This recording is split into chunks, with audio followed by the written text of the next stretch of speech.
Assalamualaikum warahmatullahi wabarakatuh. Perkenalkan, nama saya Alfia Oktana Azizah, NIM 21101161200001, kelas A1, Program Studi Pendidikan Bahasa dan Sastra Indonesia. Saya sedang mengikuti ujian tengah semester mata kuliah Linguistik Umum.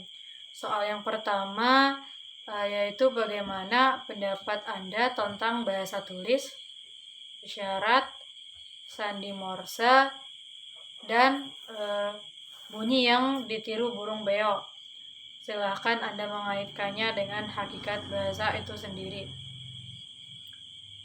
Yang kedua, coba Anda jelaskan keterkaitan kompetensi dan performansi kebahasaan seseorang yang dikaitkan dengan faktor yang mempengaruhinya. Kemudian, buatlah contoh sederhana dan jelaskan keterkaitannya. Kemudian yang ketiga, jelaskan peranan penting Anda mengetahui informasi linguistik dan subdisiplinnya. Jawaban nomor 1, yang pertama, keterkaitan bahasa tulis dengan hakikat bahasa. Nah, bahasa itu sendiri adalah sistem lambang bunyi yang bersifat arbitrer, mana suka oleh para anggota kelompok sosial untuk bekerja sama, berkomunikasi, dan mendefinisikan diri. Nah, bentuk bahasa itu ada 2, yaitu bahasa lisan dan bahasa tulis. Nah, bahasa lisan ini sangat penting karena dianggap sempurna, sedangkan pada bahasa tulis hanya sebagai objek sekunder, karena jika kita meneliti suatu bahasa yang penuturnya itu sudah tidak kita temukan lagi, kita dapat menggunakan bahasa tulis. Nah, artinya bahasa tulis itu merupakan turunan dari bahasa. Kemudian keterkaitan bahasa, isyarat dengan hakikat bahasa. Pada dasarnya, bahasa itu sebagai alat terbaik dalam berkomunikasi dengan seseorang untuk mengekspresikan ide atau perasaan melalui tulisan maupun lisan bagi orang-orang yang memiliki pendengaran dan kemampuan berbicara yang baik. Bagi orang-orang yang kurang normal, bahasa isyarat ini adalah sebagai dasar yang sangat fundamental dalam komunikasi. Nah, bahasa isyarat juga digunakan sebagai alat komunikasi yang posisinya itu sama dengan bahasa lisan dan bahasa tulisan bagi orang-orang tertentu. Nah, jadi bahasa isyarat ini juga bisa menjadi dasar alat pengajaran bagi orang-orang tertentu, misalnya tunarungu dan tuna wicara. Kemudian keterkaitan antara sandi morse dengan hakikat bahasa. Nah, sandi morse ini bukan merupakan bahasa, karena bahasa itu mempunyai makna. Nah, sedangkan sandi morse ini hanya sebagai simbol atau tanda yang menggunakan perantara, yaitu titik dan garis. Kemudian keterkaitan bunyi yang ditiru burung beo dengan hakikat bahasa. Nah, burung beo ini merupakan jenis hewan yang dapat menurunkan bahasa manusia. Tetapi burung beo ini tidak dapat dikatakan sebagai bahasa karena Beo ini hanya menirukan kata yang diucapkan manusia dan dia tidak mengerti arti kata yang diucapkan. Kata yang diucapkan beo itu juga bukan untuk berkomunikasi antar sesama hewan, tetapi hanya sekedar menirukan ucapan manusia. Kemudian yang kedua, keterikatan kompetensi dan performasi kebahasaan seseorang yang dikaitkan dengan faktor yang mempengaruhinya.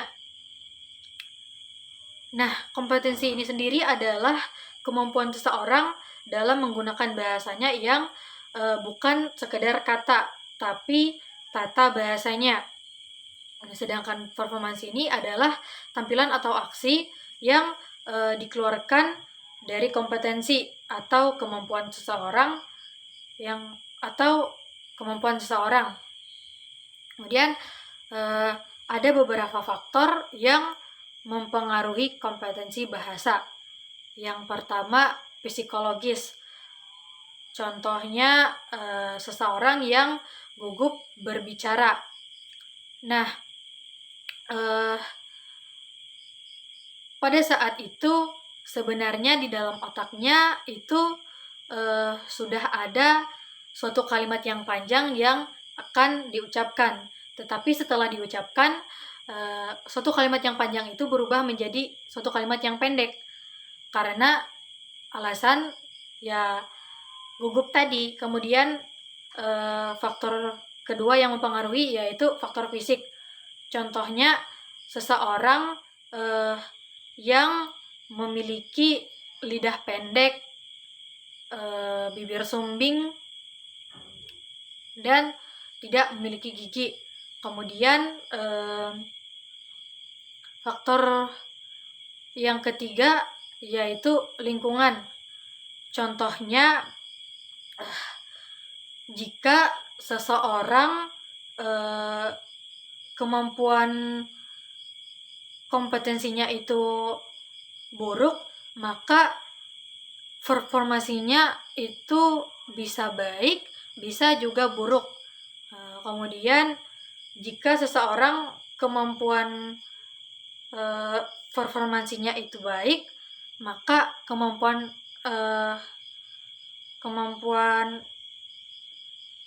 kompetensinya itu juga baik.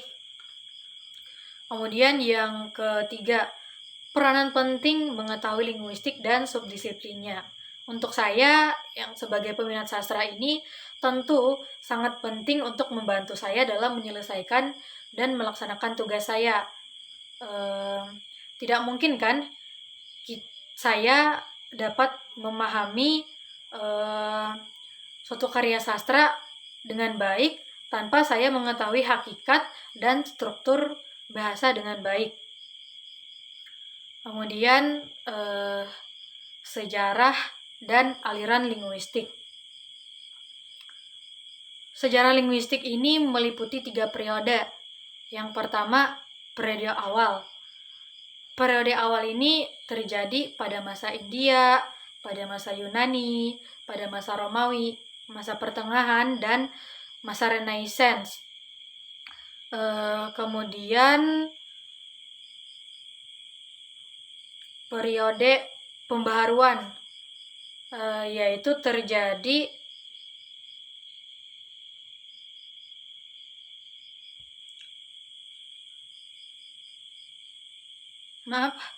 kemudian periode perkembangan, yaitu terjadi pada abad ke-18 dan abad ke-19.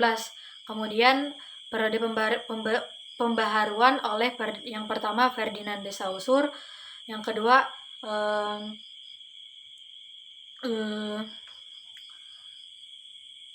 Leonard Bloomfield, kemudian yang ketiga Noam Chomsky. Kemudian aliran linguistik. Aliran linguistik ini terbagi menjadi 3. Yang pertama aliran tradisional. Nah, kelemahan dari aliran tradisional ini yaitu terdapat pada sistem penghafalan. Kemudian pemberian bahasa itu menggunakan konsep bahasa Latin. Kemudian yang kedua, aliran struktural. Kelemahannya itu ada pada bidang morfologi dan sintaksis yang dipisahkan secara tegas. Lalu objek kajiannya itu terbatas sampai level kalimat itu tidak menyentuh aspek komunikatif. Kemudian yang ketiga yaitu aliran transformasi. Nah, kelemahan dari aliran transformasi ini yang pertama tidak mengaku eksistensi klausa sehingga tidak dapat memilih konsep klausa. Kemudian yang kedua, setiap kebahasaan itu selalu dikembalikan pada deep. Demikian yang dapat saya sampaikan. Kurang lebihnya saya mohon maaf. Assalamualaikum warahmatullahi wabarakatuh.